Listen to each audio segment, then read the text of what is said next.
Hey, it's Sam. And John. And you can watch new episodes of our latest podcast, OKOP, where we tell the funniest freaking stories on the internet. Like someone making billions off of playing RuneScape? Oh, make those Bitcoin billies. Or the doctor accidentally putting the mistress as the emergency contact instead of the wife. Hey, yo, that sounds like a family feud. Do not tell Steve Harvey. But the point is, we got some bangers. Yes, so if you want to laugh and occasionally cringe, listen now for free wherever you get your podcasts. The Pet Milk Program with Fibber, McGee, and Molly.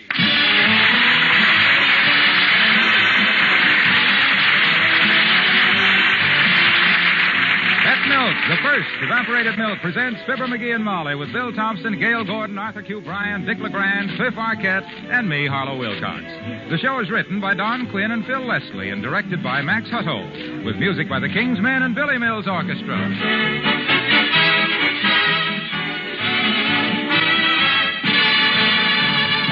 You know, I'm just about the luckiest guy in the world. Here I am starting a new season with one of the greatest comedy teams on the air and getting a chance to sell a product that's been a favorite in millions of homes since before I was born. Pet evaporated milk. Well, you've probably been using pet milk as long as you can remember. Quite likely you were a pet milk baby. And lucky if you were, too, because pet milk babies get a especially good start in life. Women who cook with pet milk get a break, too, because pet milk makes everyday foods taste wonderful. Why? Because pet milk is whole milk concentrated to double richness. Only water is taken out. All the cream stays in. The result? Good whole milk that's twice as rich as ordinary bottled milk. Pet milk. Your grocer has it. Get pet milk tomorrow by the can or by the case. Pet milk, the first evaporated milk.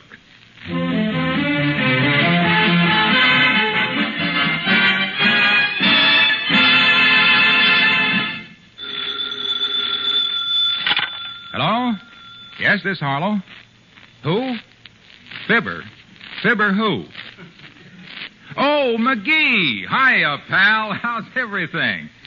What's that? You want to barbecue some chickens at your house tonight, eh? Yep. Well, I'll be there, pal. There's nobody I'd rather visit on Tuesday nights than Fibber, McGee, and Molly.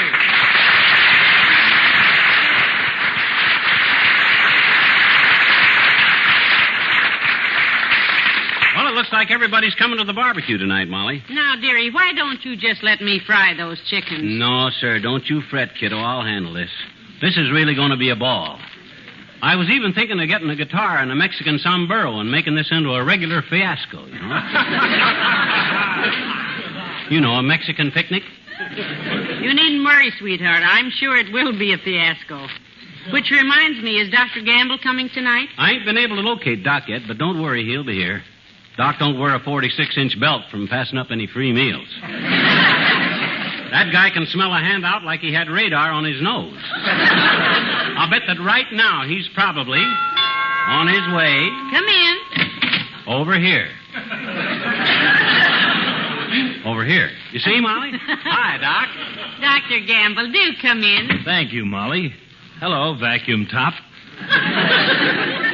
Where you been, Longbelly? We've been calling you. I've been in a meeting, my boy, at City Hall. I was asked to sit on the town council today. You sit on the town council? Well, I will say you're the only man I know that's equipped to sit on 6 guys at once. Now, McGee, stop it. He makes me tired. We were wondering what you're doing for dinner tonight, Doctor. Yeah, we're having a backyard barbecue tonight, Ducky. In the backyard. Barbecuing some chickens. Oh, that's my dish, kids. Who's coming? Any young people? No, this is what you might call a middle-aged spread.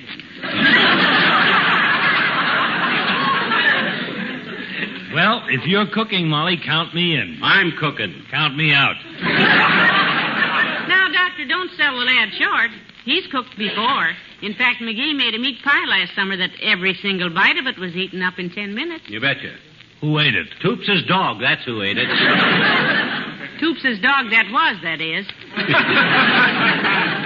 Now, you mustn't disappoint us, Doctor. Everybody else is coming tonight. Don't coax him, Molly. Don't coax him. If Doc stays home, there'll be enough left over to feed 8 normal people. You don't know 8 normal people, Blabberhead. And speaking of normal, I've got to get down to the hospital and bring some of my patients who aren't quite back, too. Oh, good. You can drop us off at the hardware store, Doc. Got to get some charcoal and stuff. Yes. Now, how about the barbecue, Doctor? Will you be here? Well, seriously, my dear, I'd love to, but I've got to make a call. Emergency. Matter of fact, I hope to save a life tonight. Oh. Really, Doc? Whose life? Mine. I'm going to eat downtown.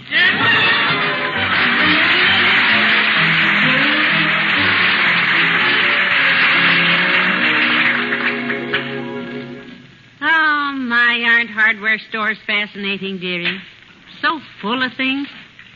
Incidentally, why are they called hardware stores? Because in the store where you come into it for something that they got so many things different from it that hardly anybody, including the owner, even knows if they got it, you got to look hard whereabouts in the store you think you can keep it.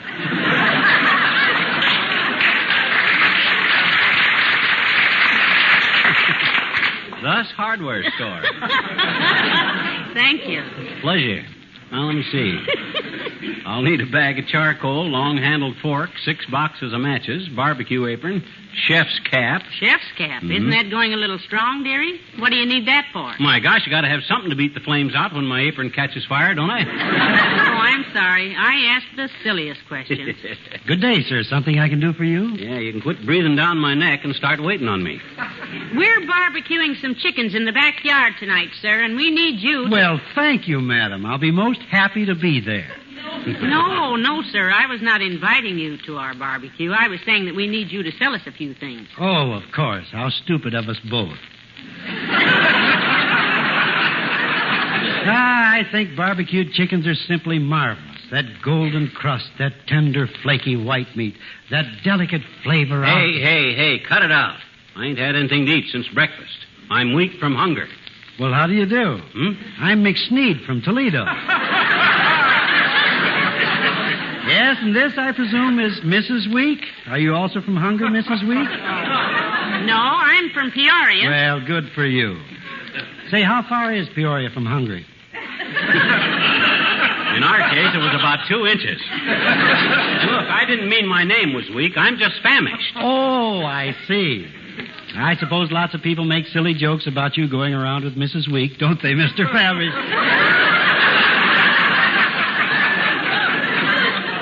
Now, just a minute, please. I am not Mrs. Week.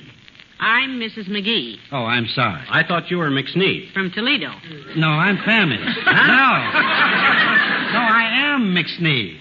Well, now that we have that all straightened out, what can I do for you today? Well, we're having a barbecue in the backyard tonight. Really? Mm-hmm. Well, it's getting to be quite a fad, I guess. There were some people in here just a few minutes ago, and they were going to barbecue some chickens, Mr. and Mrs. Week from hunger. Well, they invited me to come. That was us. And our name isn't Week, and we didn't invite you. Now, just a minute, madam. There's no use raising your voice to me. Sorry, you're talking to my wife. I am not sorry. You're impertinent. I am McSneed. Hey, Mr. Alsop, am I McSneed or am I not? You're fired. Mr. Knott, please take Mr. McSneed's place. There, you see.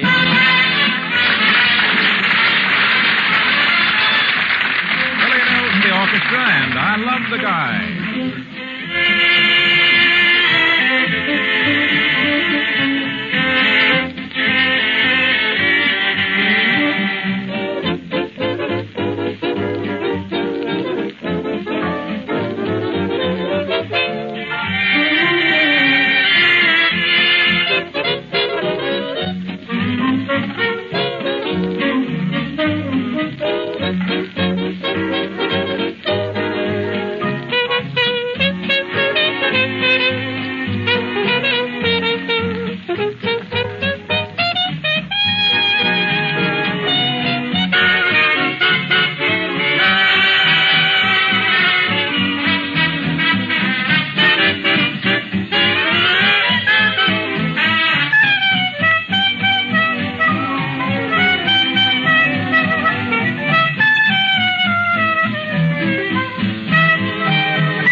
barbecue is going to be fun, Molly. I got a gift for this stuff, kiddo. If this is a gift, I have a feeling you shouldn't have opened it till Christmas. I guess you forget what a camp cook I am. Remember last summer when we were fishing up in Oregon on the Rogue River and you said I... On the what? Up in Oregon on the Rogue River and you said I... Rogue River, sweetheart. Huh? R-O-G-U-E is rogue. Okay. I won't argue about it. You won't what? Arg. A-R-G-U-E, arg.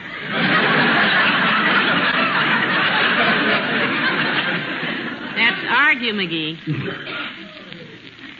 Well, like I was saying, remember last summer up on the Rogue River up in Oregon when you said that... Well, hello there, Molly. Hello, McGee. Oh, it's His Honor, the Mayor, McGee. Glad you could come, Mr. Mayor. Yeah, when I phoned Latriv, your secretary said she'd ask you, but she thought you were going to Honolulu.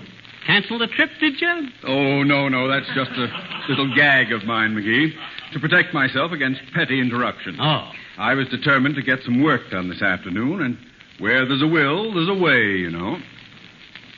You mean you always make a will before you go away on a trip, Mr. Mayor? No, Molly, I didn't mean that literally. The expression, where there's a will, there's a way. You know, that's a heck of a good idea, Latriv, especially on a long trip like to Honolulu. I am not going to Honolulu. Not at all. I was using No an reason expression. why you shouldn't, Mr. Mayor, if your will's made out. Listen, go ahead and have your fun. Why, certainly. What if something does happen, like maybe you break your neck trying to peek into the cashier's cage at the Royal Hawaiian when they make out your bill?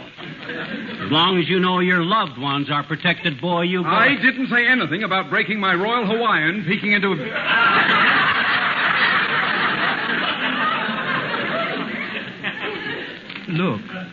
Look, there's an old saying. Oh, where there's lots of old sayings, Mr. Mayor. Like, give a crook enough rope and he'll start a cigar store.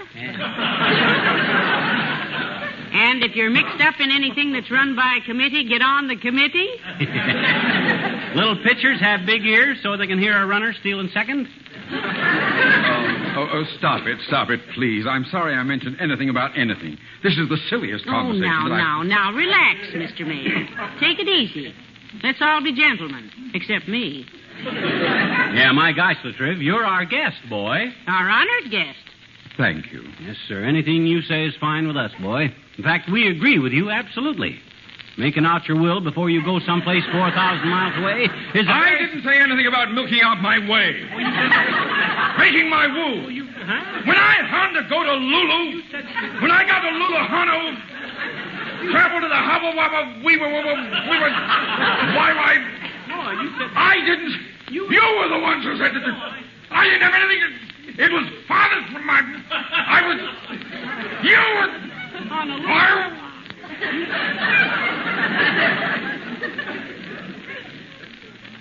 McGee.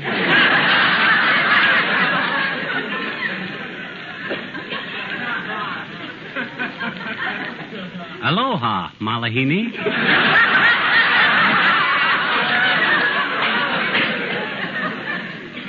You have been to Hawaii? Oh, yes, we went there this summer, Mr. Mayor. Did the volcano erupt while you were there? Oddly enough, it did. What do you mean, oddly enough? Poland!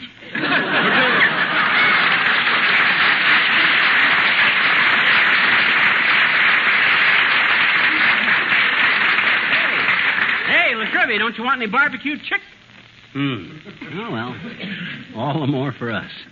Dad, rat, look at that fire. Can't seem to keep it going. Hey, I know what it needs. Look, I'll throw this in. Oh, heavenly days, look at that. Yeah. It flared up like somebody had used the bellows on it. Mm-hmm. What'd you throw on it, McGee? My draft cards from 1918. Sure, you see, with the draft... Hey, Molly. Here's Harlow Milcox. Hi, Milky. Hi, Fibber. Hi, Molly. Oh, we're glad you could come to the barbecue, Mr. Wilcox. Oh, I wouldn't have missed it, Molly. Hey, isn't Latrivia here? Said he would be. He saw you coming, Milkman, and evaporated. He went to Honolulu, Mr. Wilcox. By the way, I hope you like barbecue chicken. That's what we're having. Oh, I'm mad about it, Molly. And what's this over here? Coleslaw? Hey, lay off of that coleslaw, Junior. That's to go with the chicken. Oh, he's just tasting it, dearie. And good, too. Hey, this tastes like the pet milk recipe, Molly. It is, Mr. Wilcox. I've been cooking with pet milk for years. And this coleslaw is so easy. You just mix salt, vinegar, sugar, pet milk. Oh, I know the recipe, Molly. And you're smart to use pet milk whenever you can because You said it, Junior. Did you know you can take a can of pet milk and mix the same amount of water with it and it's still richer than ordinary bottled milk? Well, certainly, pal. That's because pet milk is so... Double rich. You're so right, Mr. Wilcox. Pet is so rich you can use it in coffee. Yes, but what I wanted to say You think was... that because we got a new sponsor that pet milk is new to us? My gosh, Molly's been using pet milk for... Look, pal. I think you ought to know. That pet milk is simply good, sweet country milk. Concentrated to double richness. Oh, we know that, Mr. Wilcox. We do. You know, you're quite a salesman, Mr. Wilcox. Well, gee, I've been selling since I was 8 years old. Made my first $2 million deal when I was 8. Wow, a $2 million deal. 8 years old? Yep. Traded $1 million tricycle for $1 million slingshot. To a kid named Wormhead Williams. Well, if you traded $1 million tricycle for $1 million slingshot, where was the profit? Well, he let me keep his mud turtle for a couple of days. Ah. By the way, pal, may I tell you something personal? Why, sure, boy. Your apron is on fire. Oh, it is, McGee, it is. My gosh, what? Why didn't you say so? Well, I guess you tried to. There. Oh, it's out now. Dad Rat sows the fire. McGee, let me take those chickens in and fry them. You'll never have them cooked. No, sir. By George, I'm going to barbecue. Oh, hi, old-timer. Hi, kids. Hi. I'm sure glad you asked me to come, kids. When do we eat? As soon as these dad-ratted chickens barbecue. They don't seem to... You like barbecues, do you, Mr. Old-Timer? Do I like barbecues? Daughter, you sure asked the right party. It was my grandma that invented them. Your grandmother invented barbecues? She sure did, kids. Yeah? Was even named after her. Her name being Barbara Beatrice Quigley. Barbecue. Oh, now, wait a minute. I don't believe Yes, sir, kids. Grandma was the first white woman, or rather red and white woman, being half Cherokee Indian, west of Illinois to do backyard cooking for the fun of it. Yeah. Had a big 5-holder wood-burning range right there in the kitchen, too. But Grandma always druther build a bonfire and roast a few slices of buffalo hump outdoors. Till one night in the autumn of 1872. After that night, Grandma never so much as basted a mushrat again. Heavenly days. What happened? Maybe she used the wrong gin in the crepe Suzettes. Well, sir, meat was kind of scarce that season on account of prairie fires, and all Grandma could shoot for the pot that day was a great big skinny moose. Seems enough for a small snack to me. Well, sir, Grandpa racks up his powder horn and says, Barbie, he says, can you barbecue a moose? Grandma looks at him kind of contemptuous and says, Buck? She says, always called him Buck because he was so easy spent.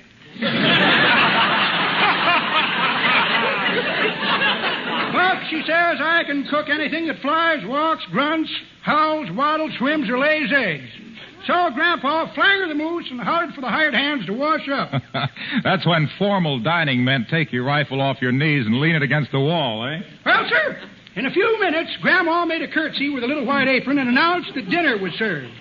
She said, come and get it, you cactus heads, or I'll throw it out. 40 minutes later, everybody sat back and agreed it was the finest eating they'd ever did. Just gorged themselves. Sizzle.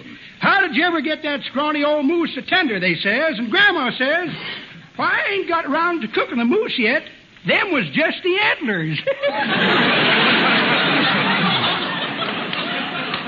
But, Mr. Old-Timer, what was the big catastrophe? Why didn't she barbecue anymore? That was her last day, daughter. She reached into the woodpile for some kindling and got bit by a sidewinder. Oh, dear. Her headstone is a historical marker just west of Naked Joe, Missouri. It says, here lies Barbara B.Q., 1810 to 72. Bit by a rattler when she wasn't looking. At last, she's where she knows what's cooking.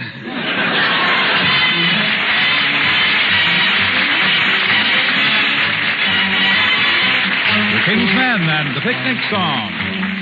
Let's have a picnic, picnic, picnic. Bring along your bathing suits and children and all.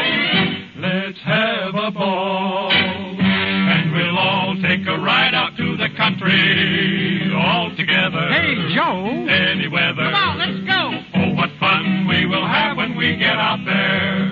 Just can't wait to begin our happy day. Did you bring the chicken, chicken, chicken? Did you bring the weenies, weenies, weenies? Did you bring the mustard, mustard, mustard? Did you bring the ham and biscuits too? Check. Chicken, weenies, ham and biscuits. I ain't sure now. I want to risk it. Oh, come on, John. On a picnic we will go. On the summertime, you know. And we love to spend our Sundays in the park. Hope that Paul won't forget to take the horseshoes. He's a dinger. That's so. With a ringer. Come on, let's go. All the boys are just raring to go swimming.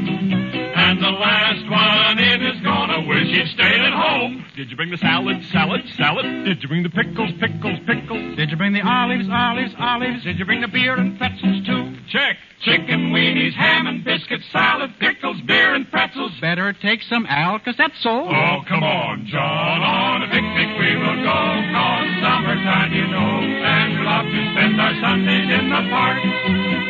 Did you bring the coffee, coffee, coffee? Did you bring the soda, soda, soda? Did you bring the popcorn, popcorn, popcorn? Did you bring the cake and the birdies too?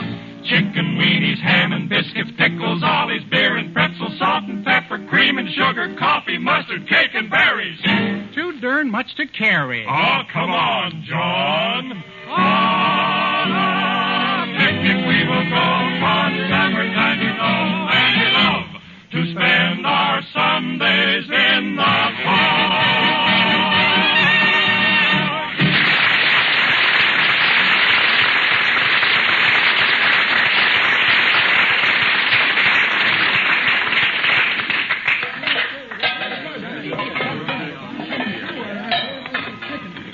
Drat this fire. Hand me another box of matches, somebody. Here you are, pal, and that's 6 boxes you've used so far. If you'd lit those matches one at a time and held them under the chickens, they'd have been done by now. Now, don't torment him, Doctor, please. Hey, Johnny, you better turn them chickens over. They ain't cooking, but they're all smoked up on the bottom side.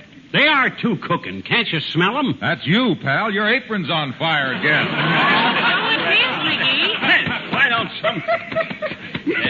You ought to baste yourself with a barbecue sauce, Johnny. You'll be done before the chickens. Pipe down. I got trouble enough. What's the matter with these chickens, Molly? I've had a fire under them 15 times, and they're still as raw as Russian propaganda. It's getting dark here, too. It's getting cloudy. I could have this dinner ready in 10 minutes, dearie. Just let me cut the chickens up and fry them, won't you? No, sir. Not on your life. But somebody can help me blow on this fire. This charcoal...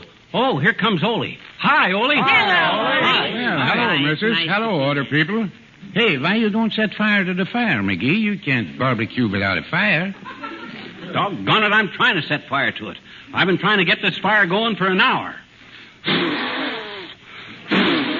Come on, Ole, blow, will you? Look, McGee. I wish you make up your mind. First you invite me to come to barbecue, and now you tell me to blow.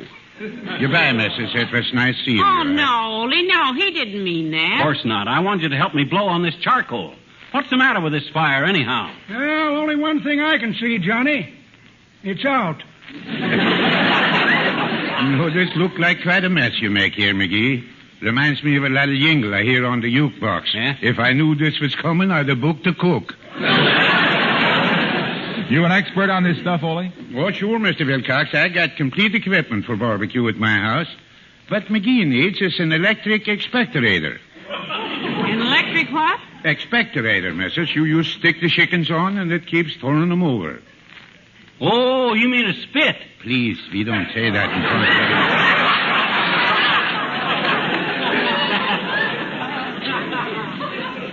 Look, if all you experts would stop giving me the big lip little hand, we might get these chickens cooked. Yeah. Well, now, boys, one at a time, though. Here, Ole, you're in charge of the furnace at the Elks Club. You ought to know how to build a fire. Sure, missus.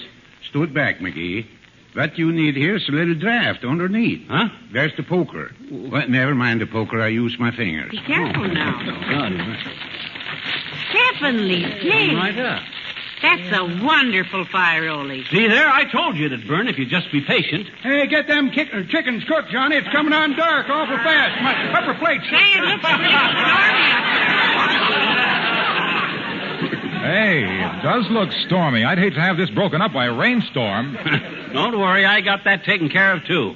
I called the Weather Bureau, and they promised me it wouldn't be... Oh, but you just... Oh, my God. Let's get I'll take the coleslaw in. We'll have to get out. Come on in the house, quick. Hey, wait! The barbecue! The fire! Don't leave me here in the... Hey, wait! Hey! Up there!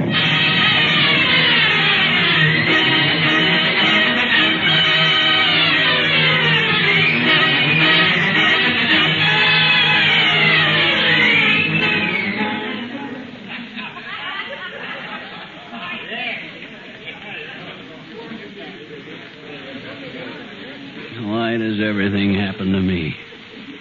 Because I'm a chump, that's why. Just a poor sap. Who cares? Nobody, that's who cares. Look at me. Sitting out here on the back porch, soaking wet. Soggy as a chewed cigar. Hair full of charcoal and my shoes full of wet feet. All them wise guys sitting there in the living room, smoking my cigars and drinking my root beer and laughing at me. Worked on them dad-ratted chickens for 2 hours and there's no sign. McGee, come in out of the wet and go join the boys. Don't sit there on the porch muttering to yourself. You'll catch cold. I hope I do. I hope I catch an awful cold. What? I hope I get double pneumonia. No, just a cold. Come on in the kitchen, dearie. All my work, barbecuing them chickens, and they never did get cooked. Hey, what you doing in the kitchen? What I've been wanting to do all day. I'm frying the barbecued chickens. Oh, Get washed up. I thought I was, but I will.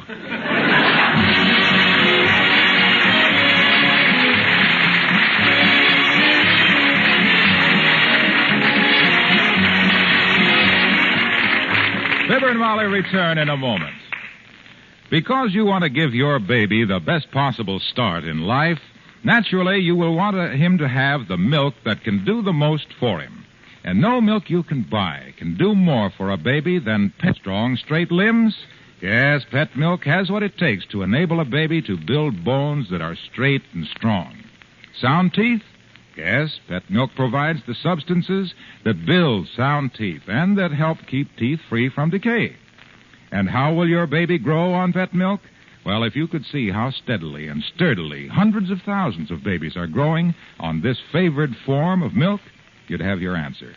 And remember this, pet milk, with all its beneficial qualities, costs less generally than any other form of whole milk. Ask your doctor about pet milk, the first evaporated milk, the first food for babies.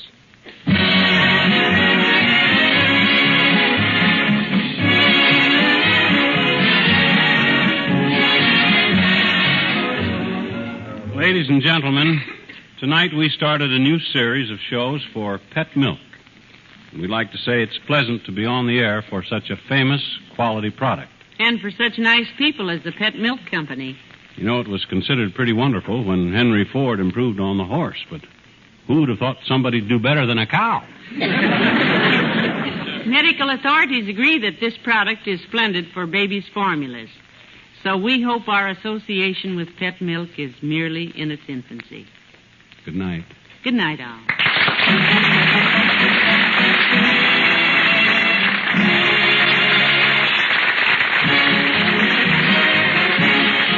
Pet Milk, the first evaporated milk, brings you Fibber, McGee, and Molly each week at this time. Be with us again next Tuesday night, won't you?